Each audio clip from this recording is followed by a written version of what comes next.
Welcome to the 27th episode of Radical Priorities. I'm Aidan Clark. I'm Ben Parkins.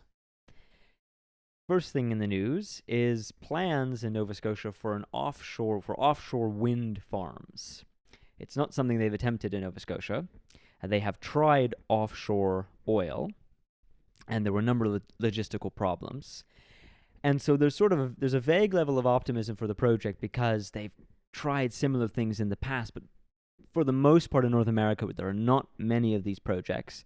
At the moment, the United States, for instance, only has 4, and it's a market largely dominated by Britain and a couple of others, mainly because, of course, there are these flotation devices, but it's obviously a proposal for a massive renewable energy industry in Nova Scotia. And it's an interesting insight.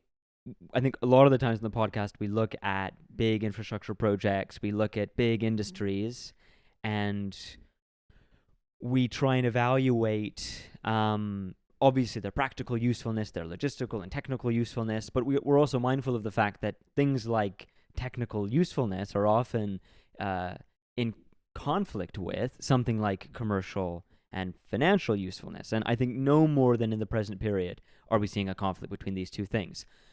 In theory, they're supposed to be very aligned, right? I mean, a profit is supposed to be this reward, not just for solid entrepreneurship, but for managing as efficiently as possible the resources at your disposal, and so on. And yet, what we see consistently, and I think the example in this Nova Scotia project. This is what the Nova Scotia project sort of gives evidence to, is that this conflict is bad enough that maybe we actually really do need a project like this. And unfortunately, the logistical gap is so big. Basically, there isn't a solid roadmap for doing it. Even if they can do the energy, there's a whole other question in terms of getting the energy to market or to households. And there's this gap, in other words, between big projects like this, which might be very necessary, and the fact that for finance and for the commercial prospects of these kinds of ventures, you have to remove all possible roadblocks. And any logistical friction, any technical friction, generally means that these projects don't get off the ground. And so there's a conflict here, which we don't have an answer to. And it's the conflict of how to do very, very necessary projects. How do you, in what do you couch these projects? Obviously, Carney has ideas. The federal government has ideas about a unified Canadian economy and reducing interprovincial barriers to free trade. But even that is not necessarily going to cut it. And in fact, in some respects, government as a whole, it's like the concept of government, and especially in someone like Carney's mind, is that, well, government basically is going to take on an enormous amount of expense that no private firm could ever possibly take on. And down the line, the advantage, of owning your own energy, say, will bring down energy costs for Canadian households or households in Nova Scotia. And that will be, in the long term, a very good bet. The problem is sometimes there are gaps that are so big where the reliance, nonetheless, on finance is basically, it's the thing that gets a project going. And I don't say that totally. It's just in the present system. We imagine projects, first of all, as monetary ventures. And so the wider that gulf gets, in other words, the more that we're going to see this friction again and again. And with big infrastructure projects, with energy projects, and obviously an interest in favoring projects that are quick to market, already competitive. But increasingly, competitiveness means competitiveness in the financial industry, which is going to, you want a fairy tale project. You want a project that has no friction, no roadblocks, is already set up for you. Not even because those projects are particularly convenient or efficient. On the ground, you're not interested in on the ground. What you're interested in is selling the prospect of these kinds of deals. And this situation in Nova Scotia is a very good example of the growing gulf, I would say. Mm. I I'm wondering. So what exactly is the issue that's preventing this from happening? You said that namely actually getting it, there seems to be some friction, and then even if they do get it, getting it to market, there would be some issues. Well, so it's a giant infrastructure challenge to get energy to market. Mm. Far from it being simple, it's an extraordinary infrastructure challenge. They don't even have the infrastructure for getting it to market, Right. let alone the right. There's no knowledge that this is even going to work. Sure. There's a hope. And the point is that when you look at, there sea winds are particularly favorable for these kinds of projects, and and there's also it's not so deep that you actually can have stable enough. Effectively, they have these kinds of ropes that keep these floating offshore wind farms secured to the ground. Like there's tons of logistical challenges, and all of these logistical challenges are overdetermined by the capacity for whoever's going to finance the project to describe the project in such a way as makes it seem attractive. So any interruption or any kind of corruption of the attractiveness of the project means that the project is not necessarily going to get off the ground. And this might seem like a nice regulative idea. Maybe 50 years, 100 years it was, but increasingly we're not very good at describing projects. We're not necessarily very connected with what makes a project viable when it comes to, again, costs and so on, because the gap is so big now between what produces the cost of a particular material or labor and the influence of any degree of the private financial industry in over-determining the costs, because we're also having to drag alongside with us the financial industry itself. I mean, it's the thing that more often than not we're paying for. We're paying for the opportunity to have endless market competition everywhere all the time. And the cost of that is extreme. It divorces people in Nova Scotia from being able to make decisions about their energy projects. It also makes, and it is particularly sad in the case of Nova Scotia, because they haven't really figured out much logistically, and they likely won't get the opportunity to figure it out. Mm-hmm. It's interesting to think about this in the context of, what we've spoken about before in terms of, private enterprise and government working together in the case of massive infrastructure with things like roads. Once private enterprise had developed cars, there was basically this sort of handshake deal between governments that they would then, okay, we will extend this infrastructure in such a way that it will pay these dividends back to society.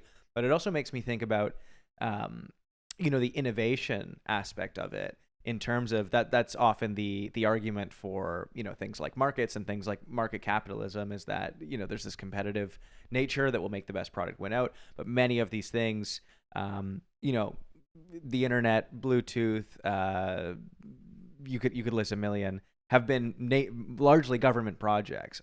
Unfortunately, they're often, sort of related to the military, and they're, basically stem from more efficient ways of killing people. But they result in these massive technologies that then, of course, businesses get their hands on it and just absolutely take off.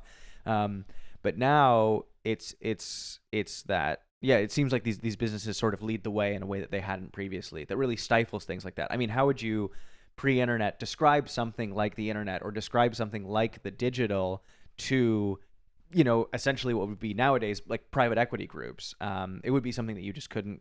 I mean, first of all, you couldn't probably even articulate it, and if you did, there would be very little interest. It would be such a huge, we have to lay massive cables underneath every ocean that connect every single country. I mean, that was one of the biggest infrastructure projects the planet's ever seen. Massive cooperations between governments, and at the time, not charging rents for it, not displaying many ads on it, basically just this idea that, people around the world can be connected through, like very, very quickly updating almost instant messages.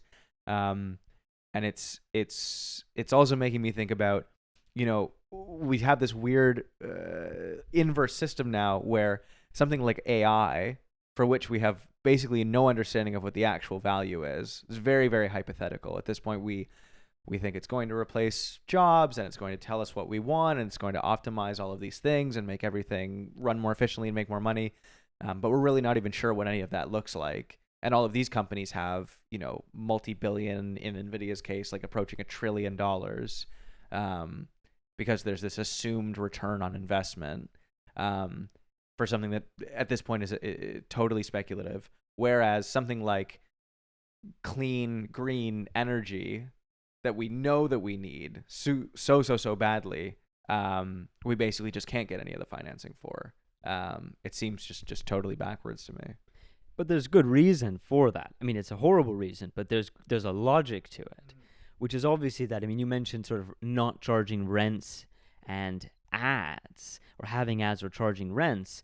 And yeah, obviously, if you factor those in, it slows the system down, of innovation, of cooperation, of production to such an extent that you cannot get off its legs, and it becomes huge projects become unimaginable. But it's also true that that's what makes something financially attractive. The capacity, right, for what you call return on investment, ROI. And whether it's through a rent structure, which is huge nowadays in tech companies, or it's an ad structure, which is a little bit more traditional, that's how people expect to generate revenue. But I think what you're sensitive to, which is absolutely correct, is that when you look at something like AI, the real problem is that AI has sort of a kind of value right now in terms of what it can immediately replace and optimize. Beyond that, it doesn't have any value. There is no speculative value to AI or anything, because we decide what's valuable. And what we do is we pass off the decision behind what's going to be valuable to markets. And we trust that markets are going to accomplish the task of, coordinating our resources and figuring out labor and then coming up with the goods. But as you're suggesting, there are projects that no market will ever come up with. And if the gap is growing and growing in terms of what we need versus what we're receiving, it seems as if there's dysfunction within, this is the problem, within the financial descriptions themselves that we give of the viability of a project. In other words, the value contract is broken, i.e. the very expected value of something like AI is not going to be helpful. We should not be thinking about the expected value of AI. All of the financial system and all of the debt in our society at the moment is a product of having to anticipate before it happens all of the value. That's how it works. There's no sort of mysterious appearance of value. There's just a sort of slow integration of everything into an existing financial or value contract, and very little that is new is necessarily produced. And so when you look at something like green energy, you don't want to sell it necessarily as a commercial project. But here's the problem. We lack the government of the 50s and 60s. It's never going to come back. So what do? How do we guarantee huge infrastructure projects in a world in which finance as a concept has broken down, but also so has the other alternative, government? Right. And neither of these now sort of function as decision making instruments, because those contracts have just totally broken down. So now we can't use either of them to determine what we want, nor can we use them to actually get the things that we do want. We can't describe it, we can't articulate it, we can't demand it. I mean, it's just totally fundamentally kaput. Definitely. To turn to another subject or another topic in the news, there's something that environmentalists are calling the mega pipeline. And it's a pipeline in northern BC, thereabouts, quite long. And it's going to basically take liquid natural gas and bring it to the coastline, to markets on the coastline. And it's a partnership between the Nisga'a Nation and Western LNG, a Texas-based company.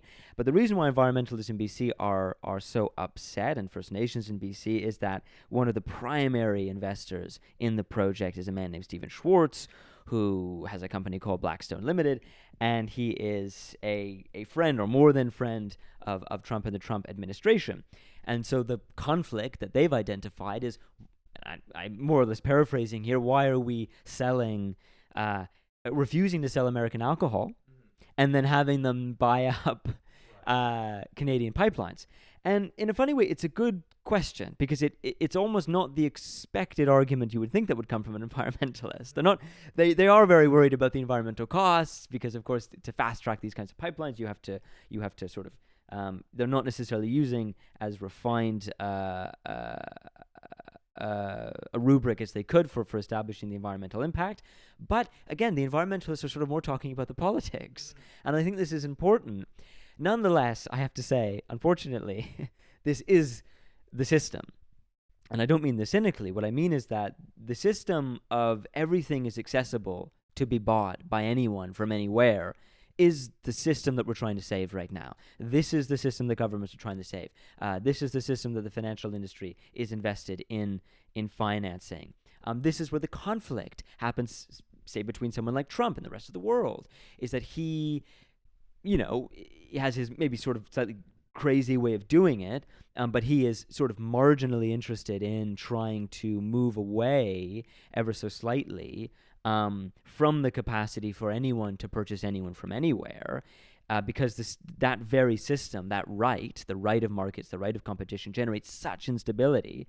But it's unfortunately, that is therefore, if you really want to push the political dynamic or edge here, you need to go to that level. It's not simply, but if only a Canadian would buy it.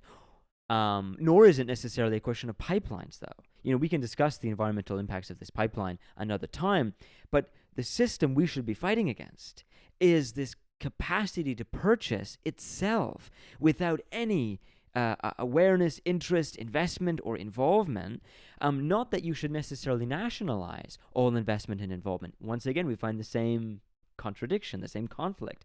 How do we organize projects like this, say any energy project, without necessarily nationalizing it, but also selling it to the private sector?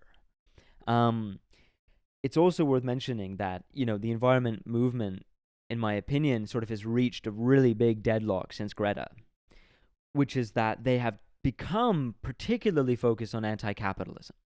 And they've become particularly focused on social justice. And this was the approach of the Green Party in the last election. And I think they did rather poorly, because they want to sort of universalize their political platform by appealing to what they imagine will be a huge section of the young people, the youth vote, who are not just interested in the environment, but have this not just climate change, but system change. We want system change, not climate change. But the problem with this is that I think that this is a lot less radical than what Greta was saying. Because the problem is, if you're an anti-capitalist, your concept of the solution is, once we get rid of capitalism, everything will work. This is not true. I am no fan of capitalism, but you have to have you won't be saved by simply getting rid of it. And the task is to think, okay, what else? What instead? And we can ring the alarm bells and say, okay, but we don't have time to talk about alternatives. We just have to get rid of the system in its destructiveness. But no, this is the point. And this is the political struggle. And it doesn't surprise me that Greta is a lot less impactful these days. And many people, including her own supporters, put it down to the fact that she started to talk in this anti-capitalist vein. And I don't think we should indulge the narrative that once she started to attack the basics of the system, she couldn't be aired on establishment media. I think it's a much weirder result. I think in making this appeal to anti-capitalism, she became a lot less radical, because she hinged her entire project off of a mere replacement of capitalism. Even if you had an alternative, it's not necessarily going to solve the problem, because the task is to figure out, so basically, how to organize anything without finance and the private sector or government support of those systems of coordination. In my mind, it's like if you put forth an alternative for even not even how businesses should be run, but what replaces a business, right? Like, how would you get your food if it wasn't through exchange? Other people will start to think in this way, and it opens up such a huge door of possibilities. Whereas to simply say to get rid of it, or even sort of have some miniature replacement, I mean, those are often things that it's like, well, instead of the store, we can have XYZ that would still kind of exist in capitalism. It's just significantly less radical. And again, it's, if you start to rethink the store, then you might start to rethink housing, then you might start to rethink energy, then you might start to rethink sort of everything. But sort of not from a place of inversion or replacement, but just sort of a totally different paradigm, which to me is sort of how she came at this in the first place. And it was, I mean, incredibly effective. I was here during the 500,000 person march in Montreal. It was crazy. But yeah, it's I think you're correct. I don't think it's, well, they won't let her on CNN anymore because she said something about capitalism, and Rachel Maddow was going to talk about the stock market 30 minutes later. I think it is that where people, I think especially the average person, is just sort of not necessarily ready to talk in that way, and it just sort of doesn't make sense to. It's not the way to reach someone. But it's also that I think that the cynicism in today's left, in my opinion, is that they believe that their message is so important and so profound, but that no matter how good a political message is, it won't necessarily register. And I basically have the opposite opinion. I think that when you have a really good message, it basically cuts across all existing distinctions, and if you haven't figured out that message, you have not necessarily figured out the properly politically effective statement. And people cannot, I mean, Greta had no solutions. This was why it was so politically effective, right? She gave up the fantasy of having a solution. Before you can speak, you have to have a solution. She rejected this paradigm. And as you were saying, because an alternative, a replacement, can simply be a kind of new way of doing the same thing. Whereas what is necessary, like to practically engage with changing your energy system, changing your food system, changing your political system, if you actually want to practically do it, you need to probably proceed from the idea that we don't know what the next step is, one, concretely, and it can't just be, you have to reinvent the problem. It's not just about finding a better way of doing it. You have to basically reinvent what you think the problem is. So a lot of leftists, for instance, are so focused on welfare economics because they're so interested in getting wages up, and they're so interested in getting, old-fashioned industrial productivity back. In this sense, the left and the right under people like Trump are actually indistinguishable. The one maybe, again, I say this with a certain glibness, but the one thing about Trump is at least he's not just trying to, he has such a crazy politics that you can't claim he's in any way just being, towing a certain party line. 100%. Which unfortunately the left is absolutely towing certain party lines and desperately looking for what they've done wrong since Greta. And that is you need that politics that will move us away from just saying, okay, how can we finance offshore wind better, or finance energy better, like how collective financing or green financing. No. The point is to reinvent the very structure of the problem. It's not necessarily a financing problem. Mm-hmm. Yeah, I mean, it's as simple as saying something like, I shouldn't be paying for energy. People deserve whatever, heat and water and shelter and whatever, and moving, I think, from there. But the question is still, how do you get that? Because it's very easy to reinscribe that into a welfare approach, which is, okay, so the government has to give it to me. I think, unfortunately, we don't even have that option. So we can't even, I don't even know if we should think of energy as a right. I think maybe the entire question of a right is slightly misleading right now. It doesn't mean that we have to build entitlements. I mean, just like our civic entitlements, before you have civic entitlements, you have to kind of believe that civic entitlements are possible. Right. You have to already believe in it. So we have to figure out what we already believe in, and on which basis then we can have, concepts of like an energy system, but also, working towards creating it, responsibility in creating it. We might have to do a bit of political philosophy on the question of rights, and we can't do this daydreaming, looking back to the past for entitlements that even in their own time didn't actually exist naively. We have a new agricultural minister in Carney's new cabinet, Heath MacDonald, and a little bit more of the same, but I think we're in the position on the podcast of we spoke so much about Carney before he even came, sort of anticipating this kind of shift. If you want to succeed maybe in claiming the support of the Canadian electorate, you're going to have to look at infrastructure, look at big transitional changes to our economics, our economy. And now we're in the position of having to evaluate, okay, the cabinet he set up, and the realistic potential of putting forward any of his proposed solutions. So it's disappointing to see that the new agricultural minister's focus is on trade with agricultural trade with the Indo-Pacific, with Britain, with non-American markets.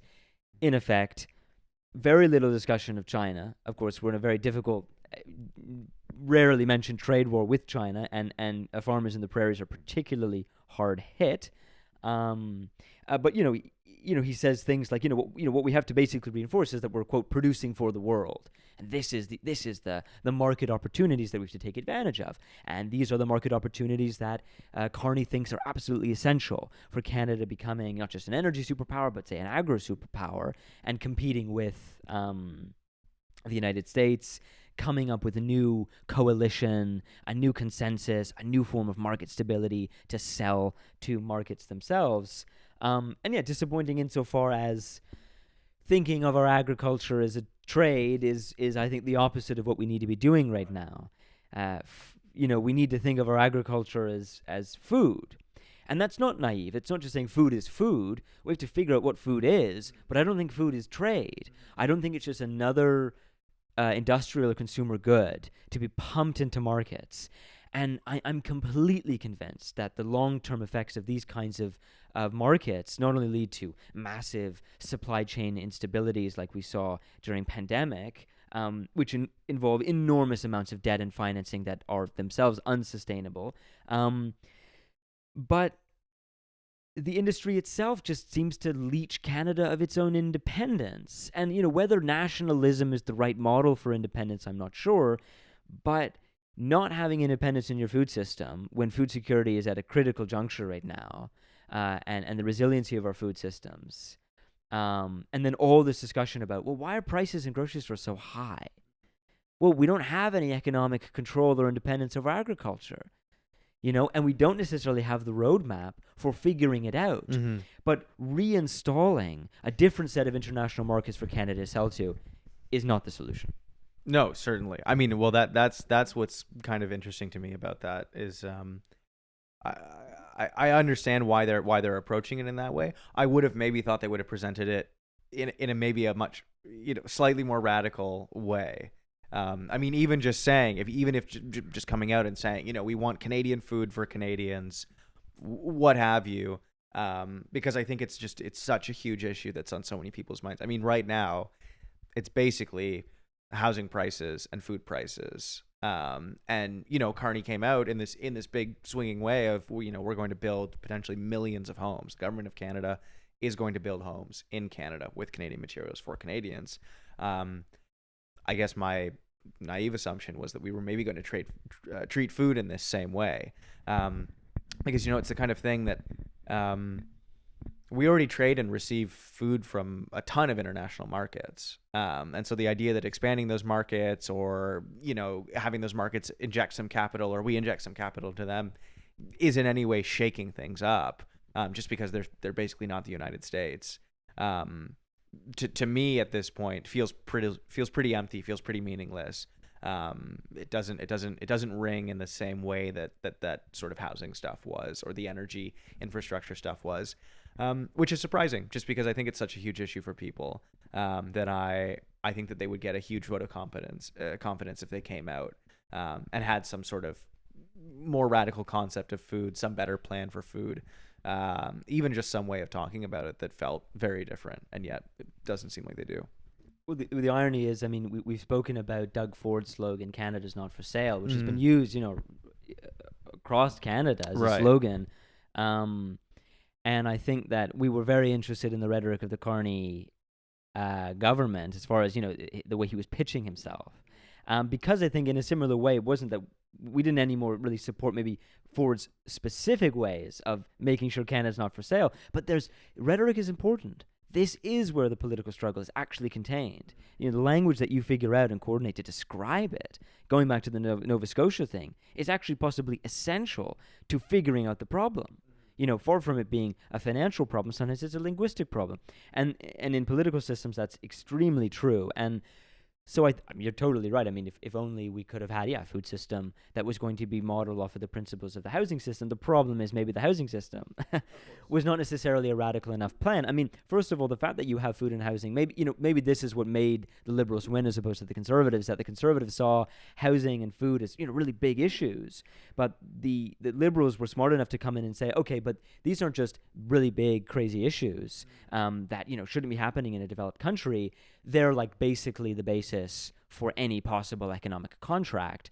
And this, it's on, so selling that Canada's going to have a bunch of a really good, strong, resilient, say non-speculative housing market is a great ad. It's a great ad to global markets, a great ad to the markets that you're trying to attract. Recall that, Carney's favorite word, as far as I was concerned, throughout the election, and it's all in his budget, in the Liberal plan itself, it was catalyze. The idea that the government will put $150, $200 billion, which will catalyze $500 billion in private investment. Again, a big difference from how Pierre described it, where Pierre was just talking about sort of getting that investment, versus catalyzing the investment. Two different concepts of government at stake there.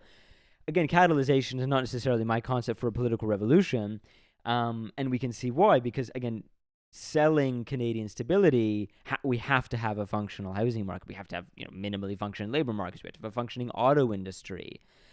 Otherwise, we cannot possibly attract the investment that Carney thinks we need in order to have a food system. But at the end of the day, it's a food system for trade. In other words, it's sort of stabilizing Canada from the shocks that have happened from Trump. It's funny as well, because when you look at old interviews of Carney when he was the governor of the Bank of Canada, he was sort of delivering this report, for instance, on Brexit, and it was considered quite a political report because he was saying, it's not necessarily going to work out, and he was going on all these television programs throughout the UK, sort of trying to explain, we are a neutral institution, we have to give a projection, right? And this and they do have goals. Well, they have. I mean, their basic goal is they have a target inflation. Yeah. So they, in order to maintain the basic stability of the money supply, that's their goal. Money has to be kind of stable, readily accessible for anyone who wants to use it, for markets in particular. In that sense, right, there's nothing neutral about a central bank. You don't have markets without a central bank whose only purpose is to pursue target inflation. But it's funny because at one point in one of the interviews, he said, the very reports that we need to kind of reassure people that, as a central bank, our reports themselves impact the very expectations that can kind of turn the coin, as it were, on whether it's going to be successful or not. This is a very good illustration of how a great deal of economic logic works. It works whereby, if people assume it's going to go well, guess what? It has a much higher probability of going well. And that is, on the one hand, that's a great market phenomenon that people are constantly trying to make use of and instrumentalize. It's also, however, the perverse core of markets, right? There are 1,000 ways you would think to negotiate with human expectation. What is the purpose of the market? It's almost as if the market is this kind of empty place that has no actual practical purpose, except to make it possible for us to say that there is some empty medium that regulates and coordinates expectation, because it's considered too direct and too violent an enterprise to try and directly organize or, I guess, manipulate expectation itself. And of course, before markets, that's precisely what we had to do. And the reality is, even in a market society, we're having to do that all the time. It's called politics. This leads us to the last topic of the day, which is there's been a big announcement of a deal between the European Union and the United Kingdom. And it's an interesting deal because it's basically a deal on everything. It's a deal on fisheries. It's a deal on energy. It's a deal on all the movement of goods. It's even a deal on defense. And basically what it is it's sort of reneging on Brexit. Brexit has not been popular, and for many people it's been a disaster, even for people who voted for it. And that's a conversation for another time, but many people are sort of evaluating this pact, this deal as basically, okay, we're engaging in a rather substantial way with the European Union. And what's the evidence? Well, the evidence is, first of all, you have to take on a bunch of EU regulations once again, which was one of the big things that people were so opposed to. The United Kingdom will even be responsible for contributions to the EU budget through the Defence Pact. So it's reinstalling the United Kingdom into the kind of, let's call it the fairy tale of Europe. If we have Carney's fairy tale, which he has to sell to markets, well, Ursula von der Leyen of the European Union has a fairy tale she wants to sell as well. And again, the paradox or perversion of this is that the fairy tale is more important than what's actually happening on the ground. And it's about selling stability. And it's about, well, if we have all the right institutional metrics in place and the money supply is stable, then we know, at least in abstraction, that all these goods are moving and there are no barriers, none of those roadblocks, those tricky roadblocks which interrupt commerce, then it's a very good projection. We have a wonderful economic projection.